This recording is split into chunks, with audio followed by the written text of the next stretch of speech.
Hi!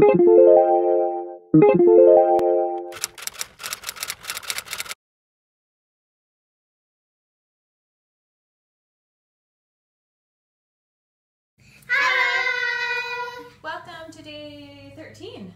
And today we're going to talk about patterning on the page with our poems. Okay? So by the end of the day today, you're going to be able to write with a pattern with your poems. Now, my girls make necklaces. Maybe at home you make necklaces, or you know somebody who does. Bracelets. Can you grab those, please? And the reason why I'm bringing up necklaces and bracelets is because a lot of times when we make these, there's a pattern to them. So there might be a color pattern, like this one. I kind of saw purple, red, purple, blue. Purple, pink. Purple, red, purple, blue. Or maybe with the shapes here, there's a pattern. That's mine. With my shells, it's big, and then there's 5 small, big, 5 small, big, 5 small. Okay? The reason I'm telling you this about patterns is that we actually, when we read poetry, there's actually patterns in poetry too, just like there is in jewelry. Oh, Mama, I have another pattern. I have light green, dark green, light green. Okay, you can there you actually go. kind of see it. Light green, dark green. Well, actually, Adrina, poems are all around us. If you were to, when you're driving out in the city, you might see a building that has like it has red, a pattern. gray, So they might have like, gray. they might have that, or they might even have like an order pattern where they have like a door, and then they might have 4 windows on this side, and then 4 windows on this side.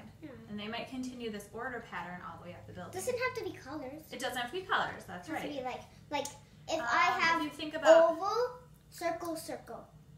Oval, circle, circle. if you think about sports that you might be in, there's a pattern of certain plays that you have to do, right? That your coach teaches you, that you do over and over and over again. Certain movements too, dance specifically, there's patterns, right?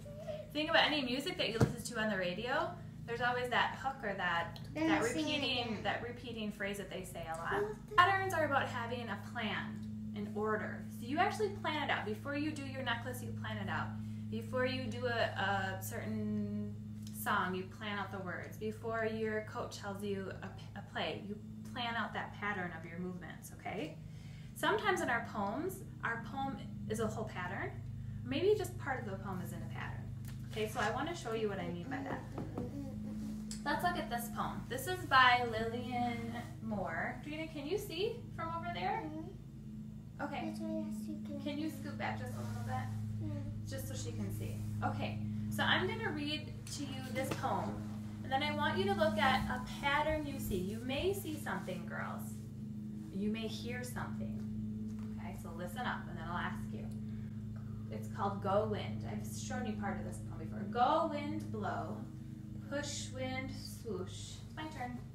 Shake things, take things, make things fly.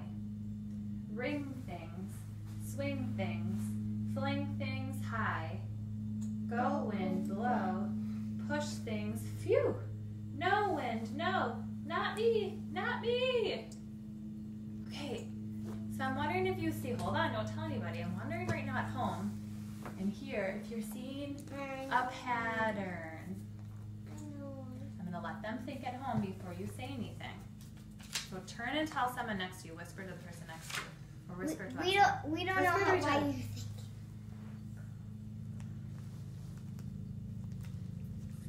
Okay. Well, we can't. Let's see. What did you come up with, Andrina? What do you notice? Go wind, blow. Okay, so you repeat this phrase. Go wind, blow. Oh, go wind, blow. Okay. And actually, I think. Go ahead, Eliana. Instead of wind, they put things. Push, wind, swoosh. Push things, phew. Right there. Good observation. Good pattern. Now, I see a different pattern too. I see this pattern in the first and the third stanza, but I also see something else.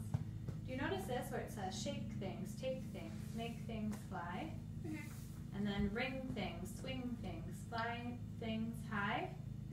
Are they kind of listing stuff? Shake things, take things, make things fly, and I was saying ring things,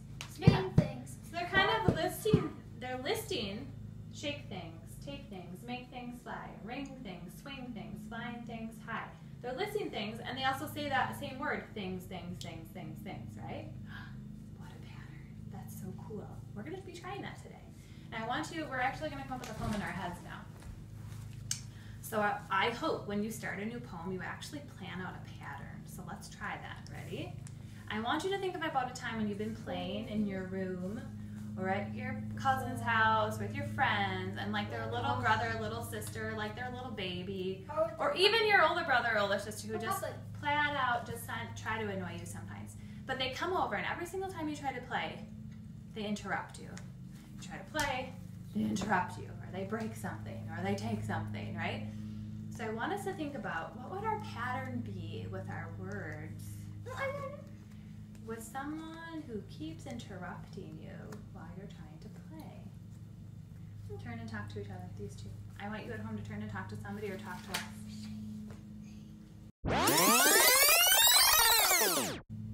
All right, let's talk about it. What are we thinking? Did you come up with something? Okay, you want Eliana to share? Go ahead. Shake things, break things, make things messy.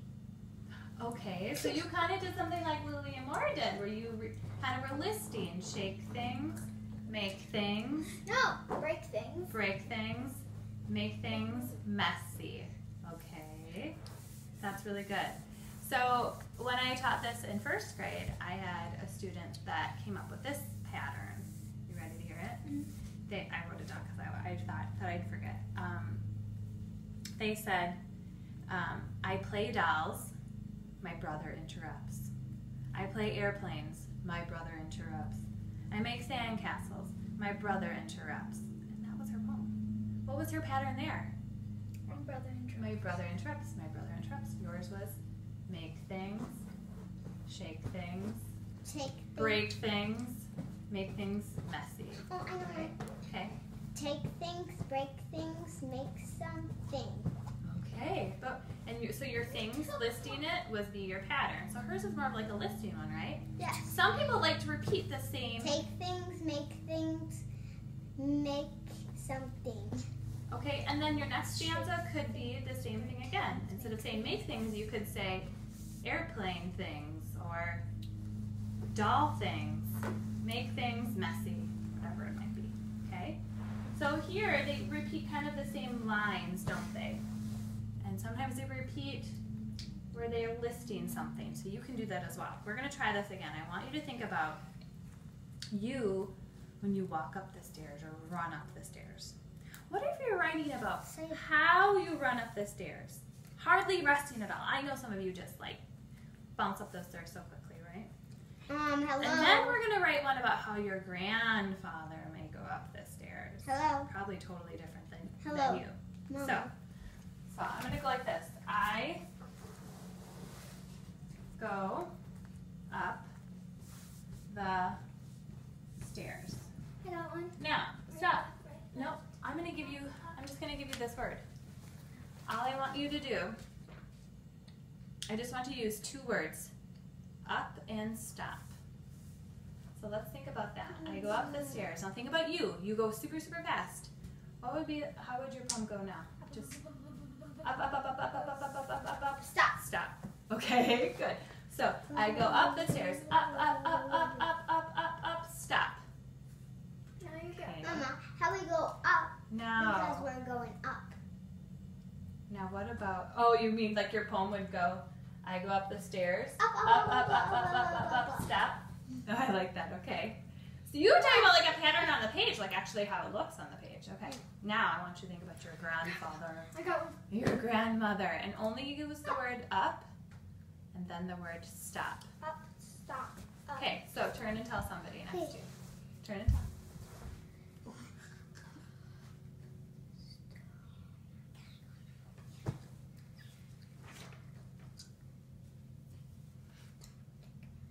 Okay, so this time I'm going to have Andrina share hers for grandfather. You got to do it for the other one. Go ahead. What would you say for up for grandfather? I go up the stairs. I go up the stairs. Don't only use the word up and stop. How would he go? Grandma goes I go up the stairs. Up, up, up. up. So it sounds like yours. Does your grandma go up, up, up, up? Does she go fast like that? Does she My stop? grandma goes like this.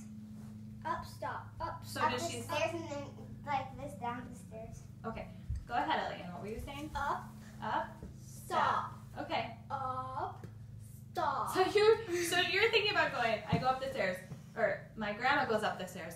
Up, stop, up, stop. Well, But she goes has slow. her phone. Up, stop. Stop. Okay.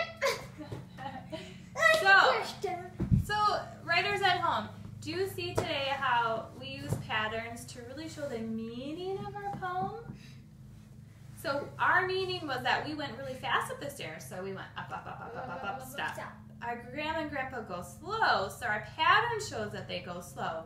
Up, Oh, my dad. stop, up, stop. Or maybe it's up, up, stop, up, up, stop, up, stop. And you notice over here with Lillian Moore, she lists things. That's her pattern. And it's about the meaning of the poem, about the wind and what it's doing, right? It's shaking things, it's taking things, it's making things fly. Okay, so good luck today. This is a fun one to do. So right now what I'd like you to do is you can either start a poem today and really think about making a pattern on that page with words, and so it matches the meaning, okay? Or you can go back to old words, or to old poems, and you can look at your poem and say, how could I add a pattern in here so it matches the meaning of my poem? Okay? And if you don't know where to start today, you can totally use these that we did as an example and make it into your own, or that stairs thing and make it into your own to get you started. Are you ready? Okay. Have fun doing your pattern. Cheer. Okay, do a cheer. What do you? I say 1, 2, 3. Poetry. Okay, ready?